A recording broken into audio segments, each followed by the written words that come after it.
Halo pemirsa, apa kabar hari ini? Semoga selalu sehat dan selalu bersemangat menjalani aktivitas. Hari ini program Berita Newspoint hadir menjumpai Anda.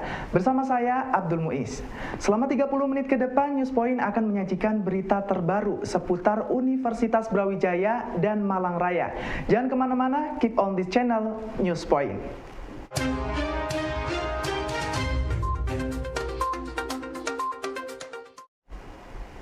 Perkembangan teknologi nano cepat membuat MIPA UB membuka secara luas pengetahuan teknologi nano kepada semua mahasiswa. Dosen Fisika UB Joko Heri menjelaskan, pengetahuan dan perkembangan teknologi nano di MIPA UB diberikan melalui kegiatan kuliah tamu, riset bersama mitra dari Jepang. Kegiatan ini terbuka untuk semua mahasiswa agar mereka mendapatkan wawasan terbaru mengenai teknologi nano. Joko meyakini mahasiswa memiliki cara pandang sendiri, sehingga melalui kegiatan kuliah tamu ini, diskusi diharapkan dapat membuka wawasan mahasiswa lebih luas. Fakultas MIPA UB membuka kesempatan luas kepada mahasiswa untuk mengenal dan mengetahui perkembangan teknologi nano. Hal ini dilakukan melalui kegiatan kuliah tamu, diskusi bersama pakar, hingga riset bersama mitra dari Jepang. Diharapkan dengan rangkaian kegiatan ini, mahasiswa dapat memiliki wawasan yang baik mengenai teknologi nano sehingga menjadi bekal untuk melakukan pengembangan melalui kegiatan riset.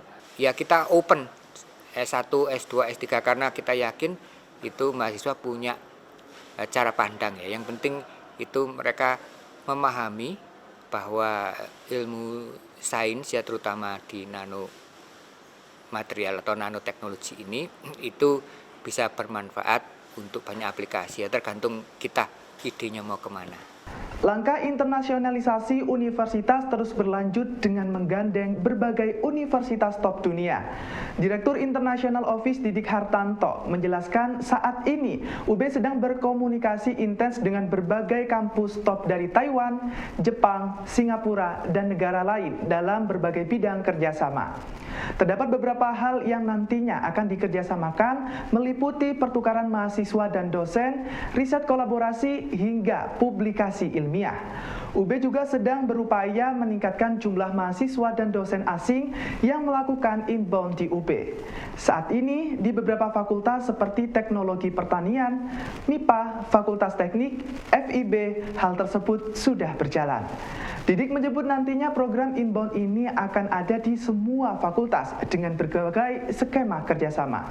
Universitas Brawijaya melalui International Office terus intens menjalin komunikasi dengan berbagai kampus di luar negeri. Saat ini komunikasi dilakukan dengan berbagai kampus kawasan Asia hingga Eropa.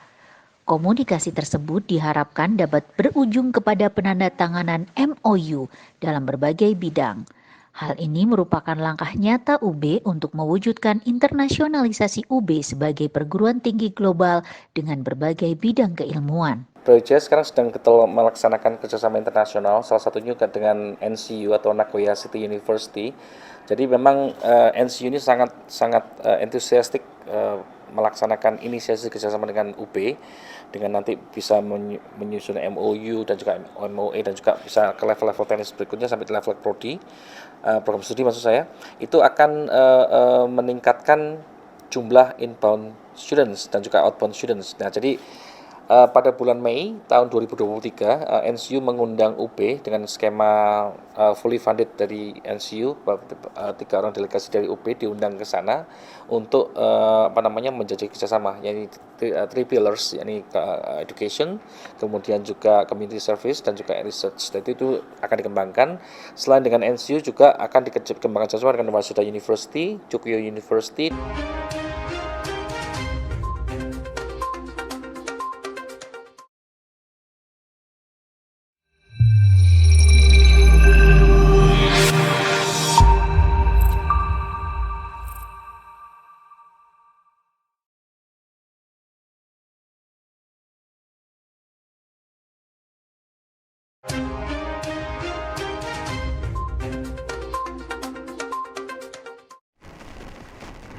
Profil program studi dan lulusan menjadi dua hal yang banyak ditanyakan oleh siswa sekolah ketika berkunjung ke Filkom UB. Hal ini ditegaskan oleh Dekan Filkom Profesor Wayan Firdaus Mahmudi. Menurutnya, profil prodi yang ada semua berbasis komputer, namun memiliki spesifikasi yang berbeda, sehingga membutuhkan penjelasan secara detail. Secara umum, banyak siswa sekolah belum memahami secara detail perbedaan antar program studi yang berbasis ilmu komputer. Selain prodi, siswa juga banyak mencari tahu profil lulusan dari Filkom UB. Menurut Wayan, hal ini wajar karena saat ini banyak lowongan pekerjaan berbasis IT sehingga siswa mencari informasi bagaimana peluang kerja setelah menjadi lulusan Filkom. Beragam program studi ilmu komputer yang ada di Fakultas Ilmu Komputer UB belum banyak diketahui perbedaannya. Hal ini terlihat pada saat kunjungan siswa yang banyak menanyakan detail dari setiap prodi yang ada. Selain itu, siswa sekolah juga ingin mengetahui profil pekerjaan alumni Filkom sebagai gambaran mereka mengenai profesi yang ingin ditekuni setelah menjadi lulusan Filkom UB. Saat ini banyak sekali lowongan pekerjaan yang membutuhkan kemampuan berbasis komputer dan IT. Ya tentu istilahnya perbedaan antar prodi seperti apa. Kami kan punya teknik informatika, terus ada sistem informasi, teknologi informasi, teknik komputer, kemudian ada pendidikan teknologi informasi. Nah mereka kan ingin menanyakan bedanya apa sih?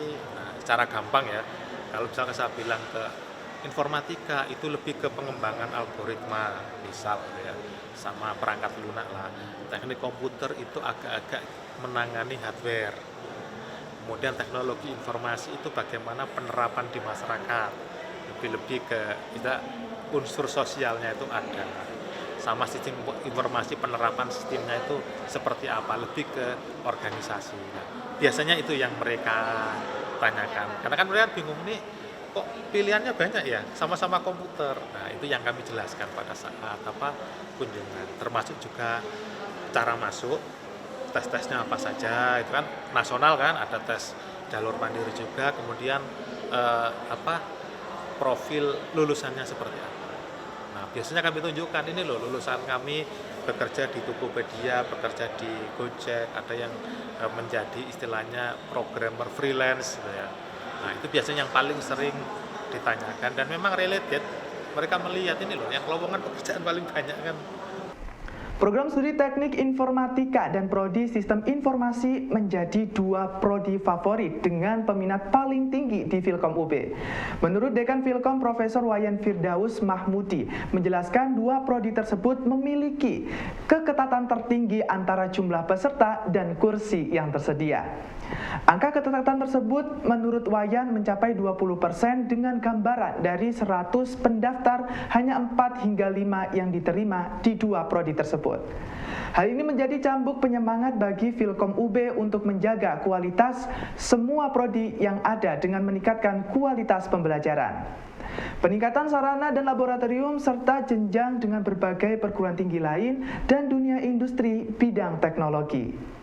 Program studi Teknik Informatika dan Sistem Informasi menjadi dua prodi yang favorit bagi calon mahasiswa. Hal ini terlihat dari angka keketatan yang mencapai 20% dalam setiap proses seleksi penerimaan mahasiswa baru. Saat ini, Filkom UB memiliki kuota mahasiswa baru berkisar 840 hingga 900 mahasiswa setiap tahunnya.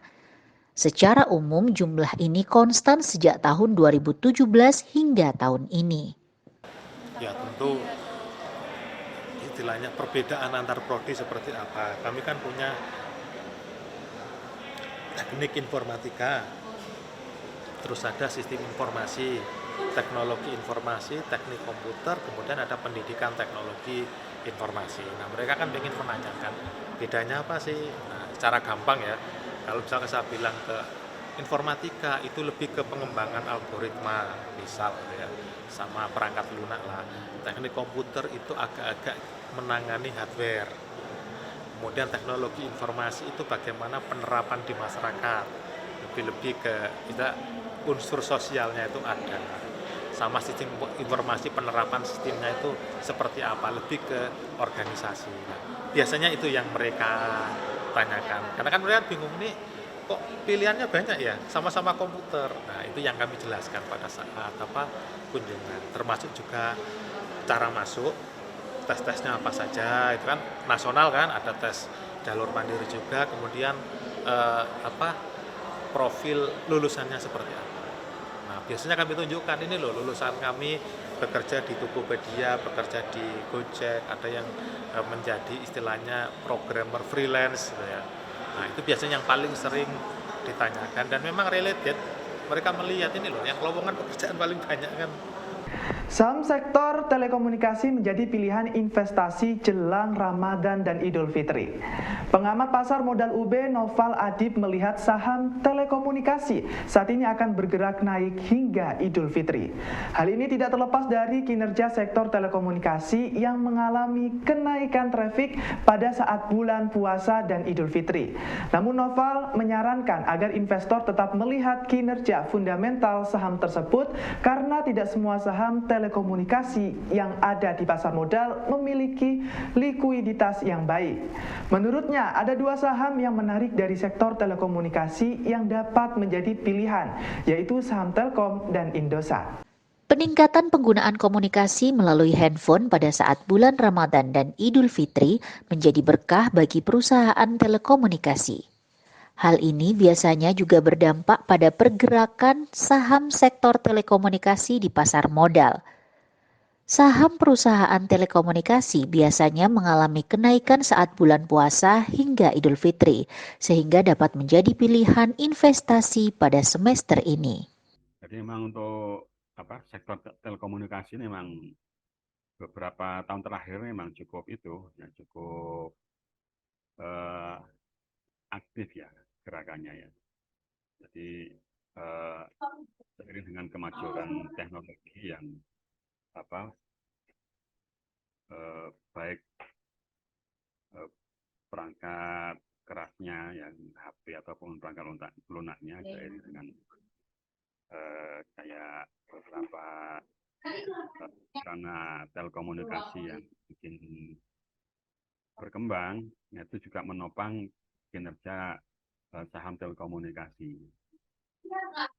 Mungkin nanti momen menjelang Lebaran juga ini juga tambah aktif karena makin banyak orang yang berkomunikasi begitu ya. Namun kita tetap harus melihat sahamnya karena memang ada beberapa saham telco itu yang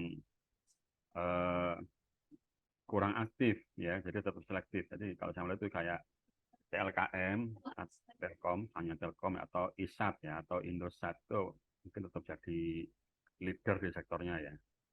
Di samping saham lain yang kayak Tele atau Friend begitu ya, itu jauh ya dari skala bisnisnya juga jauh di bawah Telkom dan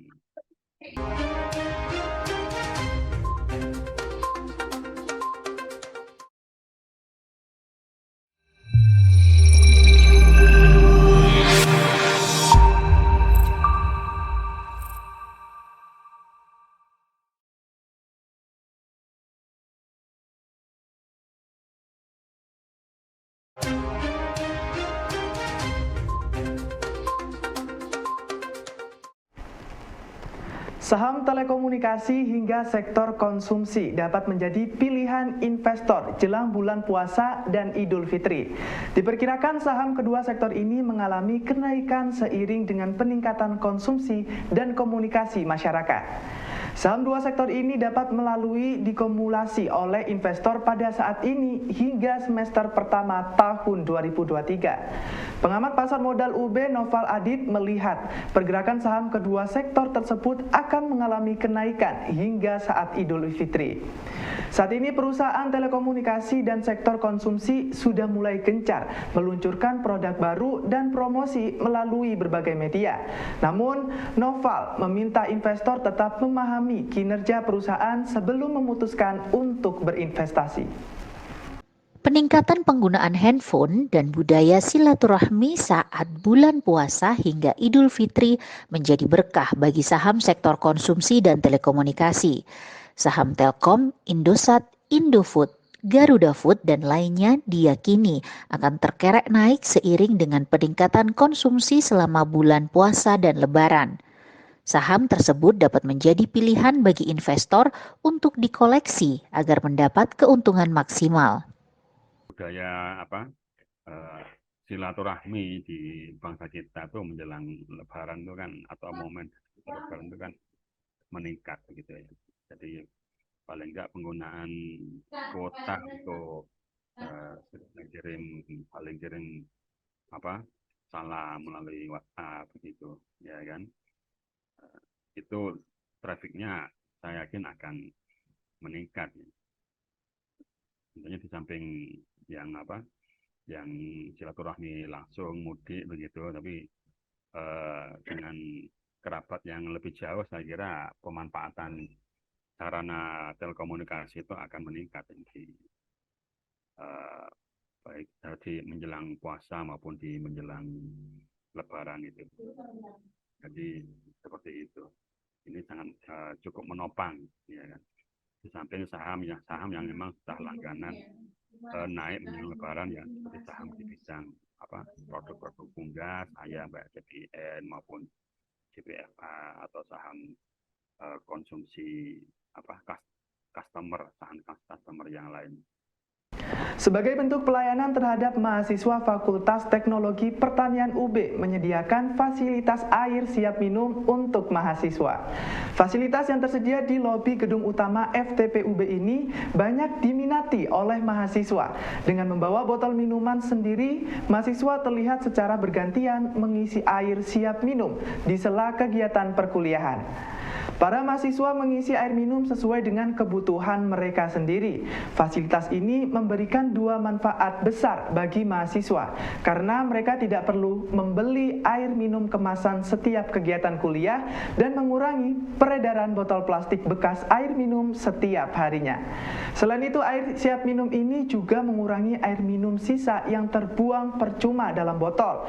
Dengan fasilitas ini, Fakultas Teknologi Pertanian UB mendukung terwujudnya konsep Green Campus dan berpartisipasi mengurangi peredaran sampah plastik.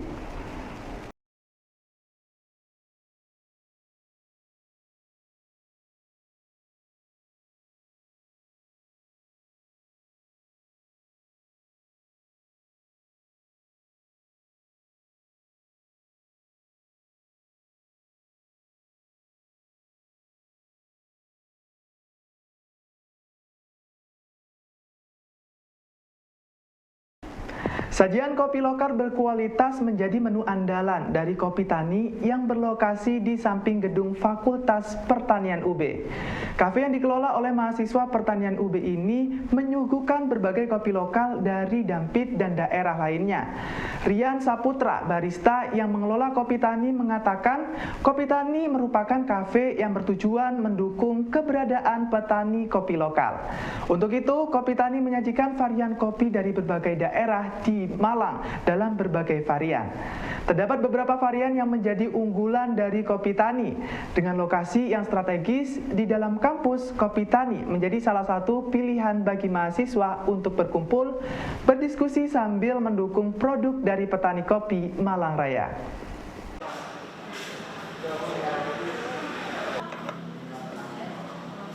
Berbagai varian kopi diracik oleh barista mahasiswa Fakultas Pertanian menjadi minuman yang dapat menjadi teman diskusi selepas kegiatan kuliah. Selain itu, mahasiswa juga dapat belajar mengenai seluk-beluk berbagai kopi lokal yang ada di Malang sebagai bentuk dukungan terhadap produk kopi lokal. Untuk varian menu kopi yang kami sediakan itu ada jenis kopi dari Dampit sama kopi dari, terus juga Arabikanya juga ada banyak, terus juga ada Robusta juga ada, begitu Pak. Terus ada juga yang non coffee, ada Taro, Red Velvet dan lain-lainnya. Untuk menu andalan kami ada dua. Yang pertama itu ada menu Kopi Tani, terus yang kedua itu ada menu tropis. Informasi tadi sekaligus menutup perjumpaan kita hari ini. Jangan lupa saksikan News Point setiap hari pukul 19.30 waktu Indonesia bagian Barat hanya di UBTV, Televisi Pendidikan Universitas Brawijaya. Saya Abdul Muiz dan seluruh kru yang bertugas pamit undur diri. Terima kasih dan selamat beraktivitas.